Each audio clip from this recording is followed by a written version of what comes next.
আসসালামু আলাইকুম, আমন্ত্রণ মাই টিভি সংবাদে আপনাদের সাথে আছি এসএম তানবীর। শুরুতেই সংবাদ শিরোনাম। ঢাকা বিশ্ববিদ্যালয়ের অধীন 7 কলেজের শিক্ষার্থীদের দেয়া হচ্ছে করোনার টিকা। কর্মসূচির আওতায় পরবর্তীতে যুক্ত হবে অন্য শিক্ষা প্রতিষ্ঠান। বিশ্ব জলবায়ু সম্মেলনে যোগ দিতে কাল যুক্তরাজ্যে যাচ্ছেন প্রধানমন্ত্রী, ফিরবেন প্যারিস হয়ে, জানালেন পররাষ্ট্রমন্ত্রী। আওয়ামী লীগ পরমত সহিষ্ণু বলেই রাজনীতি করতে পারছে বিএনপি, বললেন কাদের। প্রতিটি সেক্টরেই নৈরাজ্য চলছে, মন্তব্য ফখরুলের। সাম্প্রদায়িক উস্কানি দিলে কাউকেই ছাড় নয়, আনা হবে আইনের আওতায়, বললেন স্বরাষ্ট্রমন্ত্রী। বাড়ানো হবে সাইবার অপরাধ দমনের ইউনিট। শুনলেন শিরোনাম, এবারে বিস্তারিত। শুরুতেই করোনার টিকাদান প্রসঙ্গ। শুরু হলো ঢাকা বিশ্ববিদ্যালয়ের অধিভুক্ত 7টি কলেজের শিক্ষার্থীদের জন্য করোনা টিকাদান কার্যক্রম। চলবে আগামী 4 নভেম্বর পর্যন্ত। মহাখালী ডিএনসিসি কোভিড হাসপাতালে চলছে শিক্ষার্থীদের এই টিকাদান কার্যক্রম। টিকা পেতে শিক্ষার্থীরা চাইলে আগে থেকে নিবন্ধন করে নির্ধারিত এই কেন্দ্রে আসতে পারেন, অথবা কেন্দ্রে এসেও নিবন্ধন সম্পন্ন করে টিকা নিতে পারবেন। আরও জানাচ্ছেন ড্যানি রং। ঢাকা বিশ্ববিদ্যালয়ের অধিভুক্ত ঢাকা কলেজ, ইডেন মহিলা কলেজ, সরকারি তিতুমির কলেজ, সরকারি বাংলা কলেজ, বদরুন্নেসা সরকারি মহিলা কলেজ, কবি নজরুল সরকারি কলেজ এবং শহীদ সোহরাওয়ার্দী কলেজের শিক্ষার্থীদের শুরু হয়েছে করোনার টিকাদান কার্যক্রম। টিকা নিতে নির্ধারিত মহাখালীর ডিএনসিসি কোভিড হাসপাতাল কেন্দ্রে ভিড় করেন শিক্ষার্থীরা।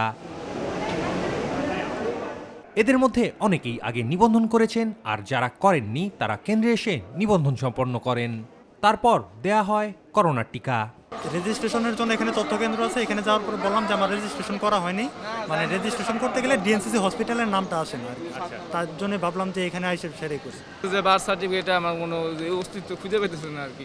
তারপরে এখানে আসার পরে ওখানে স্যার আছে, ওই স্যার আমার জাস্ট এই যে আজকে টিকা দেওয়ার জন্য বলছে, পরে আবার এখানে এসে তথ্য হালনাগাদ করতে হবে টিকা কার্ডে, নাহলে সেকেন্ড ডোজ পাবো না। জন্ম নিবন্ধনটা নিয়ে আসলেই হচ্ছে। হ্যাঁ, এইটা আর আমাদের কলেজের ভার্সিটির কার্ডটা, হ্যাঁ আইডি কার্ডটা। ব্যবস্থাপনা নিয়ে সন্তোষ প্রকাশ করে টিকা নিয়ে উচ্ছ্বসিত শিক্ষার্থীরা।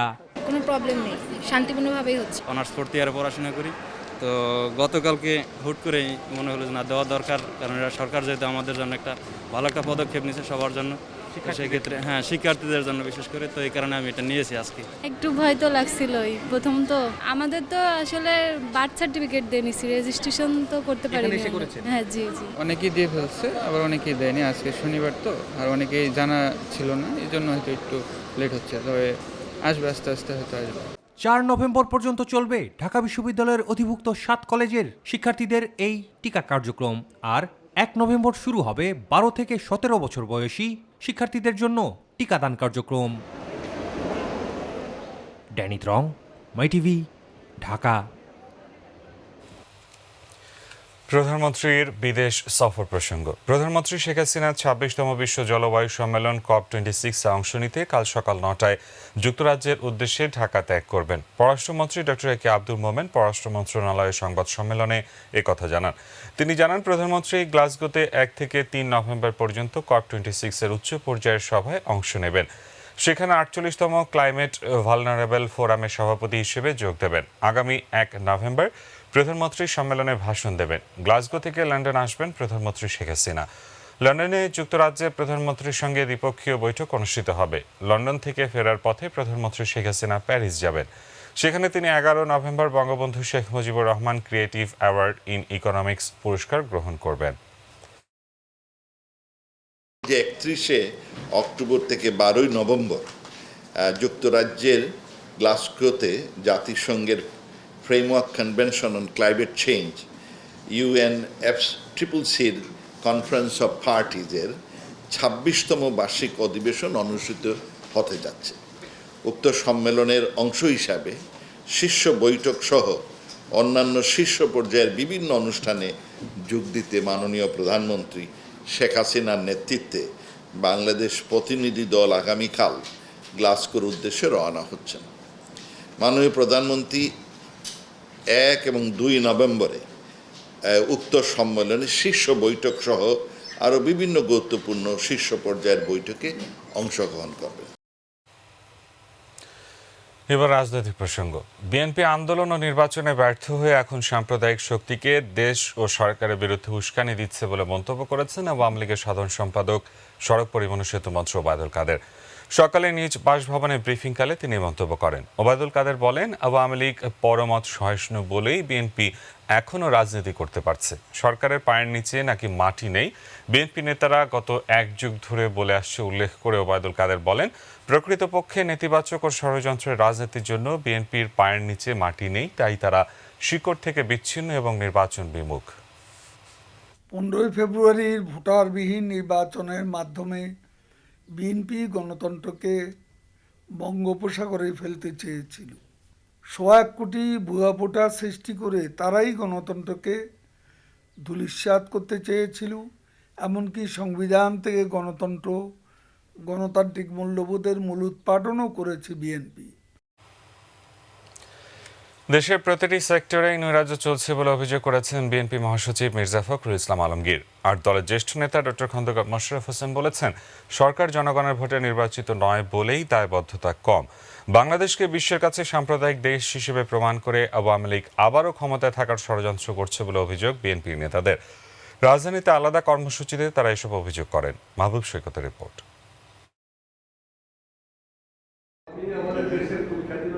ঢাকা বিশ্ববিদ্যালয়ের সাবেক উপাচার্য প্রফেসর ডক্টর আনোয়ারুল্লাহ চৌধুরীর সংবর্ধনা গ্রন্থের প্রকাশনা উৎসবে দেশের সামাজিক অবক্ষয়ের চিত্র তুলে ধরেন বক্তারা। আমরা যদি এই জ্ঞানভিত্তিক সমাজ নির্মাণ করতে পারতাম তাহলে আমাদের এত সমস্যা থাকতো না। সেই পূর্বশর্তগুলো আমরা পূরণ করতে পারিনি, তবে আমি আশাবাদী। এই শিয়াল এবং শকুনের সময় তিনি যে সাহস প্রদর্শন করছেন সেজন্য আমরা কৃতজ্ঞ। আজও সত্য কথা, আমার দেশের সম্পদ লুট হয়ে যাচ্ছে, লক্ষ লক্ষ কোটি টাকা পাচার হয়ে যাচ্ছে। আমরা কি তার বিরুদ্ধে সামাজিক চেতনা, সামাজিক প্রতিবাদ গড়ে তুলতে পারছি? প্রতিবাদ গড়ে তোলবার দায়িত্ব কেবল রাজনীতিবিদের নয়, এই দায়িত্ব সমগ্র জনগোষ্ঠীর। জনগুরুত্বপূর্ণ খাতগুলোতে পর্যাপ্ত বরাদ্দ না রেখে সরকার মেগা প্রকল্পগুলোতে বরাদ্দ বাড়াচ্ছে বলে অভিযোগ করেন বিএনপি মহাসচিব। যে শিক্ষার ব্যবস্থাতে বরাদ্দ নেই, বরাদ্দ তো দেবে তো আপনার সেই মেগা প্রজেক্টসগুলোতে, যেগুলোতে আপনার কমিশন পাওয়া যাবে, প্রচুর আয় হবে, সেই সব বিষয়গুলোতে। প্রত্যেকটি ক্ষেত্রে প্রতিটি জায়গায় আপনি দেখবেন যে এখন চরম নৈরাজ্য চলছে। লক্ষ্য একটি, সেটি হচ্ছে যে কিভাবে অর্থ উপার্জন করা যায়। মানুষের মধ্যে একটা বড় রকমের জিজ্ঞাসা হয়েছে, এই পরিবর্তনটা কবে আসবে। দেশের মানুষের প্রতি সরকারের দায়বদ্ধতা নেই বলে জাতীয় প্রেস ক্লাবে অপর এক আলোচনা সভায় অভিযোগ করেন বিএনপির স্থায়ী কমিটির জ্যেষ্ঠ সদস্য ডক্টর খন্দকার মোশাররফ হোসেন। অর্থনৈতিকভাবে এই যে ধরেন দ্রব্যমূল্য, এই দ্রব্যমূল্য বৃদ্ধির পিছনে কারা? একটি সিন্ডিকেট। এই সিন্ডিকেট কারা? এই সিন্ডিকেট হচ্ছে আওয়ামী লীগের ব্যবসায়ী, আওয়ামী লীগের সমর্থিত সিন্ডিকেট। জনগণের ব্যাপারে তো তাদের কোনো পরোয়া করার কোনো প্রয়োজন নাই, কারণ জনগণের ভোটে তো তারা নির্বাচিত হয় না। কুমিল্লা সহ দেশের বিভিন্ন স্থানে সাম্প্রদায়িক সম্প্রীতি নষ্টের চক্রান্তের পেছনে সরকারি দলের মদত রয়েছে বলে জাতীয় প্রেস ক্লাবের সামনে যুবদলের মানববন্ধনে অভিযোগ করেন বিএনপির স্থায়ী কমিটির সদস্য মির্জা আব্বাস। বিএনপিকে ভাসানোর জন্য ওরা অপকর্ম করে বিএনপি খানে ধরতে পারছেন এবং বিশ্বব্যাপী প্রমাণ করতে যাচ্ছেন বাংলাদেশ একটি সাম্প্রদায়িক দেশ। এইটা প্রমাণ করে তিনি ক্ষমতার দিকে থাকতে চান। মাহবুব সৈকত, মাই টিভি, ঢাকা। সাম্প্রদায়িক উস্কানি দিলে কাউকেই ছাড় দেওয়া হবে না জানিয়ে স্বরাষ্ট্রমন্ত্রী আসাদুজ্জামান খান কামাল বলেছেন, উস্কানিদাতাদের চিহ্নিত করে আইনের আওতায় আনা হবে। রাজারবাগ পুলিশ লাইন্সে কমিউনিটি পুলিশিং ডে উপলক্ষে আয়োজিত এক অনুষ্ঠানে তিনি এসব কথা বলেন। সাইবার অপরাধে বেড়ে যাওয়ায় এ বিষয়টির দিকে গুরুত্ব দিয়ে ইউনিট বাড়ানোর কথা বলেন স্বরাষ্ট্রমন্ত্রী। প্রত্যেকে নাগরিক দায়িত্ব পালন করলে পুলিশের কাজ অনেকটা সহজ হবে বলেও এ সময় মন্তব্য করেন আসাদুজ্জামান খান কামাল। বিস্তারিত এসকেলেটনের রিপোর্টে। মুজিব বর্ষে পুলিশ নীতি, জনসেবা আর সম্প্রীতি এই স্লোগানকে সামনে রেখে কমিউনিটি পুলিশিং ডে উপলক্ষে রাজারবাগ পুলিশ লাইন্সে এই অনুষ্ঠানের আয়োজন করা হয়। প্রধান অতিথির বক্তব্যে স্বরাষ্ট্রমন্ত্রী বলেন, বঙ্গবন্ধুর ডাকে সবার আগে রাইফেল উঁচু করেছে রাজারবাগ পুলিশ। জনগণ তাৎক্ষণিক তথ্য দিলে অনেক অপরাধ কমিয়ে আনা সম্ভব। শান্তি শৃঙ্খলা রক্ষার্থে আমরা তো সব ঘরে ঘরে পুলিশ দিতে পারি। ঘরে ঘরে যে জনগণ আমাদের আছে তারা যদি সজাগ থাকেন, তারা যদি পুলিশের মানে রিয়েল টাইম ইনফরমেশনটা দিয়ে দেন, তাহলে আমরা অনেক ঘটনার থেকেই বাঁচতে পারি, অনেক ঘটনাই ঘটবে না বলে আমরা বিশ্বাস করি। সাইবার অপরাধ বেড়ে যাওয়ায় সারা বিশ্বের মতো বাংলাদেশের সাইবার ইউনিটকে আরও শক্তিশালী করা হবে বলে জানান আসাদুজ্জামান খান কামাল। আমাদের সাইবার ক্রাইম এটাও মানে ধারণার বাইরে বেড়ে যাচ্ছে, সেখানেও আমাদের পুলিশকে আমরা তৈরি করছি, আমাদের সাইবার ইউনিট আমাদের করছি। হয়তো এখন ছোট আকারে আসছে, এটা আরও বড় আকারে করতে হবে, আমরা সেই জায়গায় কাজ। উন্নত সমাজ গড়তে অপরাধ ও ভীতিমুক্ত পরিবেশ গড়তে হবে, তাহলেই বাংলাদেশ আত্মমর্যাদাশীল জাতি গঠনে ভূমিকা রাখবে বলে জানান পুলিশ প্রধান। একাকী একজন নারী এই মহাসড়ক, এই শহরের সড়ক রাজপথে হেঁটে যাবেন ভীতিমুক্ত পরিবেশে, একটা শিশু হেঁটে যাবে ভীতিমুক্ত পরিবেশে। যখন আমরা এইটা অর্জন করতে পারবো, তার মানে হলো যে আমরা একটা ভীতিমুক্ত অপরাধমুক্ত সমাজের কাছাকাছি পৌঁছে গেছি, এবং যেটা হচ্ছে আত্মমর্যাদাশীল জাতি গঠনের অন্যতম উপাদান। জনগণের সাথে মিলেমিশে জঙ্গি দমনে বাংলাদেশ বারবার ঘুরে দাঁড়িয়েছে বলে জানান বেনজির আহমেদ। আমরা আমাদের পেশাদারি, সেবামূলক ও জনবান্ধব, নারী বান্ধব ও শিশু বান্ধব, সর্বোপরি মানবিক পুলিশিংয়ের মাধ্যমে এই দেশকে মাননীয় প্রধানমন্ত্রীর নেতৃত্বে এগিয়ে নিতে চাই। পরিবার বা সমাজে কোনো অপরাধ হলে সাথে সাথে পুলিশকে জানানোর অনুরোধ জানান ডিএমপি কমিশনার শফিকুল ইসলাম। আপনার এলাকার কি সমস্যা, আইন শৃঙ্খলাজনিত সমস্যা, সামাজিক সমস্যা যেটিই থাকুক, সেটি আপনারা নিজেরা চিহ্নিত করবেন। চিহ্নিত করে কিভাবে এই ব্যক্তিদের বিচারের আওতায় আনা যায় সেটার জন্য পুলিশের সাথে মিলেমিশে কাজ করবেন। অনুষ্ঠানের প্রধান আলোচক বিশিষ্ট শিক্ষাবিদ ও কথা সাহিত্যিক ডক্টর জাফর ইকবাল বলেন, বড়দের পাশাপাশি শিশুদের সাথে পুলিশকে মিশতে হবে। আমি মনে করি যে প্রত্যেকটা প্রাইমারি স্কুলে কোনো একজন পুলিশ অফিসারের একদিন যাওয়া উচিত, গিয়ে ছোট বাচ্চাদের সাথে কথা বলা উচিত, কীভাবে আইন মানতে হয়, কি করতে হয় না করতে হয় সেই জিনিসটা বলা উচিত। স্কেলিটন, মাই টিভি, ঢাকা। আগামী 3 বছরের জন্য বেসরকারি টেলিভিশন চ্যানেল মালিক সংগঠন অ্যাসোসিয়েশন অফ টেলিভিশন ওনার্স অ্যাডকোর নবনির্বাচিত কমিটি গঠন করা হয়েছে। রাজধানীর একটি হোটেলে বার্ষিক সাধারণ সভা শেষে ভোটের মাধ্যমে এই কমিটি গঠন করা হয়। অ্যাডকোর নতুন সভাপতি অঞ্জন চৌধুরী, সিনিয়র সহসভাপতি ইকবাল সোবহান চৌধুরী এবং সহসভাপতি আরিফ হাসান বিনা প্রতিদ্বন্দ্বিতায় নির্বাচিত হন। এর আগে ভোটের মাধ্যমে 15 জন পরিচালক নির্বাচিত হন। সাইদুর রহমান আবিরের রিপোর্টে বিস্তারিত। রাজধানীর হোটেল ওয়েস্টিনে অ্যাসোসিয়েশন অব টেলিভিশন চ্যানেল ওনার্সের বার্ষিক সাধারণ সভায় অংশ নেন বেসরকারি টেলিভিশন চ্যানেল মালিকরা। টানা 1 ঘণ্টা অনুষ্ঠিত হয় অ্যাডকোর বার্ষিক সাধারণ সভা। সংগঠনটির কমিটির মেয়াদ শেষ হওয়ায় এজিএম-এর পরে অনুষ্ঠিত হয় 15 জন পরিচালক নির্বাচনের ভোট গ্রহণ।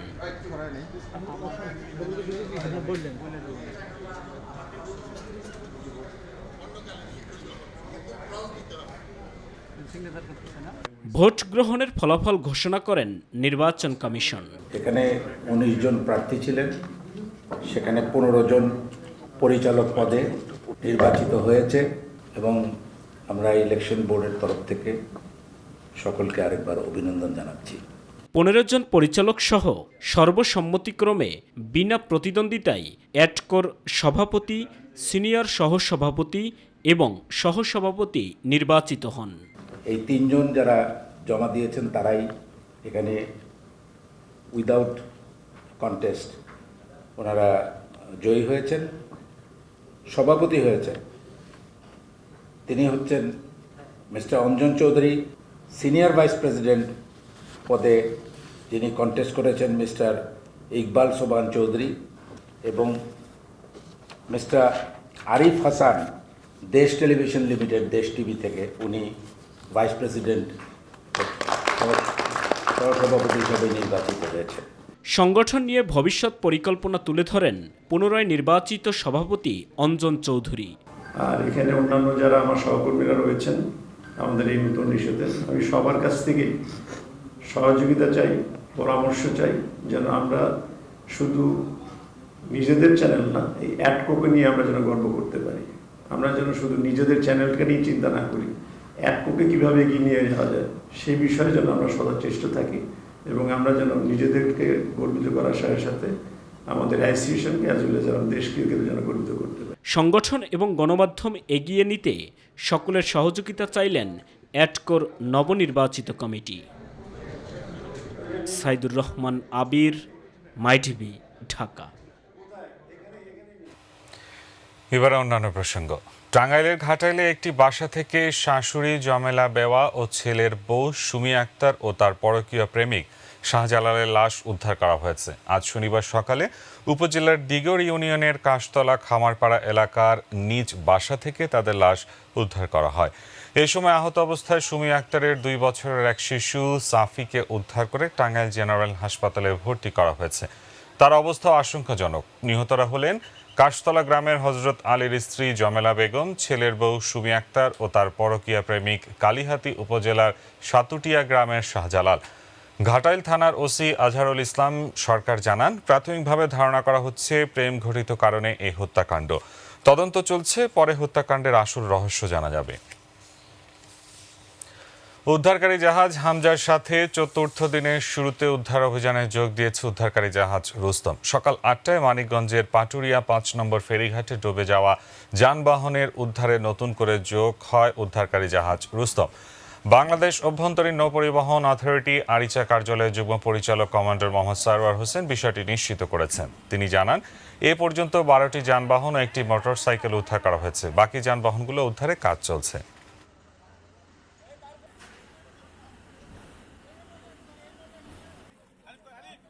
র্যাবের অভিযানে রাজধানীর বিভিন্ন স্থান ও চুয়াডাঙ্গা জেলার জীবননগরের বিভিন্ন জায়গা থেকে বিদেশে পাচার হতে যাওয়া 23 জন নারী ও বিপুল পরিমাণ মাদক উদ্ধার সহ পাচার সিন্ডিকেটের মূল হোতা সহ 11 জনকে গ্রেফতার করেছে র্যাপিড অ্যাকশন ব্যাটালিয়ন র্যাব 4। দুপুরে রাজধানীর মিরপুর র্যাব 4-এর প্রধান কার্যালয়ে আয়োজিত সংবাদ সম্মেলনে এসব জানান র্যাব। এস এম খোরশেদ আলমের রিপোর্ট।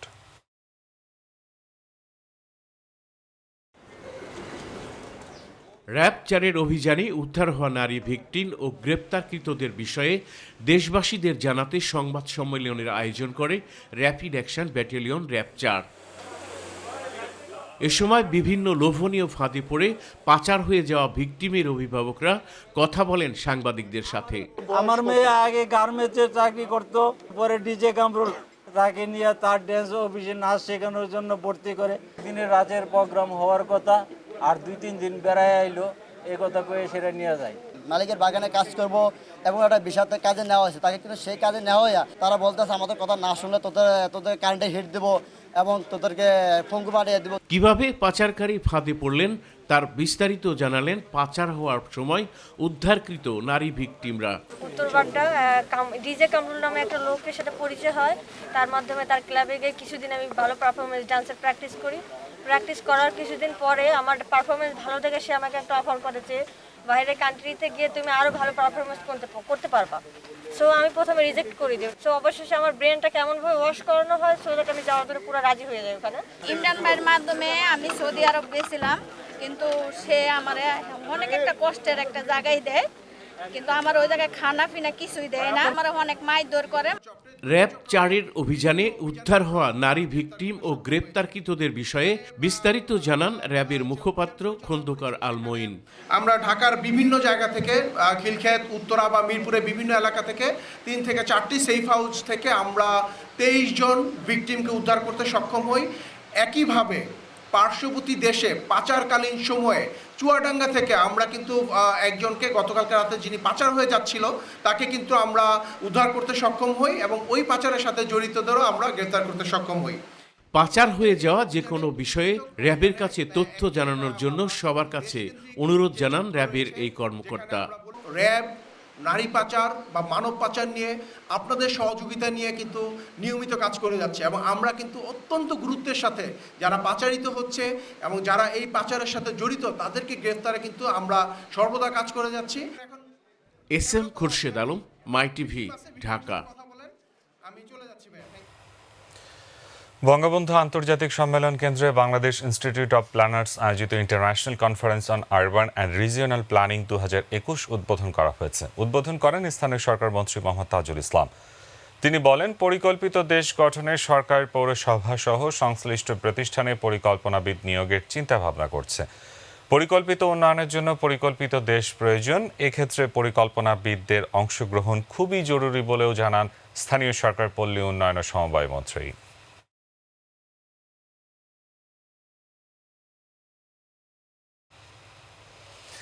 বর্তমানে করোনা সংক্রমণ কমে আসায় দেশের বিভিন্ন রুটে যাত্রীবাহী রেল চলাচল শুরু হলেও বন্ধ রয়েছে বেনাপোল ও ঢাকা রুটে বেনাপোল এক্সপ্রেস। এতে সেবা বঞ্চিত হচ্ছে গুরুত্বপূর্ণ রুটে ভারত বাংলাদেশের মধ্যে যাতায়াতকারী পাসপোর্টধারী ব্যবসায়ী সহ যাত্রীরা। তারা বলছেন, অন্য রুটের মতো এ রুটটিতে স্বাস্থ্যবিধি মেনে যাত্রীবাহী ট্রেন চালু হওয়া জরুরি। প্রতিনিধি মোস্তাফিজুর রহমানের রিপোর্ট, জানাচ্ছেন শামস তাবরিজ উচ্ছ্বাস। দেশের সর্ববৃহৎ বেনাপোল স্থলবন্দরে গুরুত্ব অনুধাবন করে ভ্রমণ নিরাপদ ও সহজ করতে 2019 সালে ঢাকা বেনাপোল রুটে বেনাপোল এক্সপ্রেস নামে যাত্রীবাহী রেল সেবা চালু করে সরকার। প্রতি বছর এই রুটে চিকিৎসা, ভ্রমণ আর বাণিজ্যের কাজে যাতায়াত করে মানুষ বেশ উপকৃত হয়, যার অধিকাংশই ভারত বাংলাদেশের মধ্যে যাতায়াতকারী পাসপোর্টধারী যাত্রী। কিন্তু করোনা সংক্রমণ শুরু হলে প্রতিরোধে গত বছর 26শে মার্চ এবং চলতি বছরের 5 এপ্রিল 2 দফা বন্ধ হয়ে যায় বেনাপোল এক্সপ্রেস। বর্তমানে সংক্রমণ কমে আসায় ভ্রমণ নিষেধাজ্ঞা প্রত্যাহারে এই রুটে বেড়েছে যাত্রী যাতায়াত। বেনাপোল রুটে পণ্য পরিবহন ও লোকাল যাত্রীবাহী রেল চালু হলেও এখনও বেনাপোল এক্সপ্রেস চালু হয়নি, ফলে দুর্ভোগ পোহাতে হচ্ছে এই রুটের যাত্রীদের। দীর্ঘদিন ট্রেন বন্ধ থাকার কারণে যাতায়াত সমস্যা, ফেরিতে সমস্যা, দীর্ঘ সময় 7-8 ঘন্টা প্রায় ফেরিতে চলে যাচ্ছে। আমার কাছে ব্যক্তিগতভাবে মনে হয় যে এটা যদি চালু হয় আমাদের জন্য অনেক সুবিধা হবে। ব্যবসায়ীরা বলছে, স্বাস্থ্যবিধি মেনে এই রুটে বেনাপোল এক্সপ্রেস চালু করলে যাত্রীরা উপকৃত হবে। এত ইম্পর্টেন্ট রোল প্লে করছে বেনাপোল, যাতে ইকোনমিক অ্যাক্টিভিটিসে অক্সিজেন বলেন, যত জরুরি বলেন সবই তো বেনাপোলতে আসে এবং ব্যবসায়ীরা আসছে নিয়মিত, অর্থাৎ আর বিলম্ব না করে এটা চালু করা অপরিহার্য। বেনাপোল এক্সপ্রেস চালুর বিষয়ে যাত্রীদের আবেদন ঊর্ধ্বতন কর্তৃপক্ষকে জানানো হয়েছে, বলছেন রেল স্টেশন মাস্টার। যাত্রীরা আমাদের কাছে এসেছে এবং বেনাপোল এক্সপ্রেস ট্রেনটি যাতে দ্রুত চালু করা যায় দাবি জানিয়েছে। তাদের এই দাবি রেলওয়ে কর্তৃপক্ষকে আমি জানিয়েছি, তারা দ্রুত ব্যবস্থা নেবে বলে আমাকে জানিয়েছে। শামস তাবরিজ উচ্ছ্বাস, মাই টিভি নিউজ ডেস্ক। আধিপত্য বিস্তারকে কেন্দ্র করে দুপক্ষের সংঘর্ষের জেরে বন্ধ ঘোষণা করা হয়েছে চট্টগ্রাম মেডিকেল কলেজ। পুলিশ জানায়, শুক্রবার রাতে কথা কাটাকাটির জের ধরে আজ সকাল 9টার দিকে কলেজ ক্যাম্পাসে দুই পক্ষের সংঘর্ষ হয়। এতে কয়েকজন গুরুতর আহত হন। অধ্যক্ষ শাহেনা আক্তার জানান, আজ দুপুরে একাডেমিক কমিটির জরুরি বৈঠক হয়। ওই বৈঠক শেষে কলেজ বন্ধের সিদ্ধান্ত নেওয়া হয়েছে। সংঘর্ষের ঘটনা তদন্তে 5 সদস্যের কমিটি করেছে কলেজ কর্তৃপক্ষ। শিক্ষার্থীদের শনিবার সন্ধ্যার মধ্যে হোস্টেল ছাড়ার নির্দেশনা দিয়েছে কর্তৃপক্ষ। দেশের আয়ুর্বেদিক সারা বিশ্বে সরবরাহ করে বিপুল বৈদেশিক মুদ্রা অর্জনের সম্ভাবনা রয়েছে বলে মন্তব্য করেছেন ঔষধ প্রশাসন অধিদপ্তরের মহাপরিচালক মেজর জেনারেল মোহাম্মদ মাহবুবুর রহমান। রাজধানীতে আয়ুর্বেদিক মেডিসিন ম্যানুফ্যাকচারার্স অ্যাসোসিয়েশনের উদ্যোগে আয়োজিত সেমিনারে এ মন্তব্য করেন তিনি। দেশের ভেষজ ঔষধ শিল্পের ঐতিহ্য ধরে রাখতে যুগোপযোগী ফর্মুলা অনুযায়ী ওষুধের গুণগত মান বজায় রাখাও আহ্বান জানান মেজর জেনারেল মাহবুবুর রহমান। আমাদের স্বপ্ন হলো যে আমাদের ম্যানুফ্যাকচারার যারা তারা গ্রো করবে, আমাদেরটা যাবে প্রয়োজন হলে চায়নাতে, আমাদেরটা যাবে ইন্ডিয়াতে, আমাদেরটা যাবে বিদেশের বিভিন্ন জায়গায়। অন্য দেশের মেডিসিন আমাদের এখানে আনবো না। এটা আমাদের সেক্টর, এই সেক্টরটাকে আমাদের নার্চার করতে হবে, গ্রো করতে হবে এবং ইকোনমিতে এটা নিশ্চয়ই বড় ধরনের একটা অবদান রাখবে। সংবাদের শেষ প্রান্তে আমরা, তবে যাওয়ার আগে সংবাদ শিরোনামগুলো জানিয়ে দিচ্ছি আরও একবার। ঢাকা বিশ্ববিদ্যালয়ের অধীন 7 কলেজের শিক্ষার্থীদের দেয়া হচ্ছে করোনার টিকা। কর্মসূচির আওতায় পরবর্তীতে যুক্ত হবে অন্য শিক্ষা প্রতিষ্ঠান। বিশ্ব জলবায়ু সম্মেলনে যোগ দিতে কাল যুক্তরাজ্যে যাচ্ছেন প্রধানমন্ত্রী, ফিরবেন প্যারিস হয়ে, জানালেন পররাষ্ট্রমন্ত্রী। আওয়ামী লীগ পরমত সহিষ্ণু বলেই রাজনীতি করতে পারছে বিএনপি, বললেন কাদের। প্রতিটি সেক্টরেই নৈরাজ্য চলছে, মন্তব্য করলেন। সাম্প্রদায়িক উস্কানি দিলে কাউকেই ছাড় নয়, আনা হবে আইনের আওতায়, বললেন স্বরাষ্ট্রমন্ত্রী। বাড়ানো হবে সাইবার অপরাধ দমনের ইউনিট। এই ছিল এখনকার মতো। এতক্ষণ সঙ্গে থাকা ধন্যবাদ। ইউটিউবে মাই টিভি সংবাদ পেতে ভিজিট করুন youtube/mytvnieuws এবং আমাদের অনুষ্ঠান দেখতে ভিজিট করুন youtube/mytv বাংলা, facebook/mytv বাংলা। পরবর্তী সংবাদ রাত 9:30 দেখার আমন্ত্রণ জানিয়ে বিদায় নিচ্ছি। দর্শক, করোনা সংক্রমণ রোধে সবাই সতর্ক থাকুন, মাস্ক পরুন, স্বাস্থ্যবিধি মেনে চলুন। আল্লাহ হাফেজ।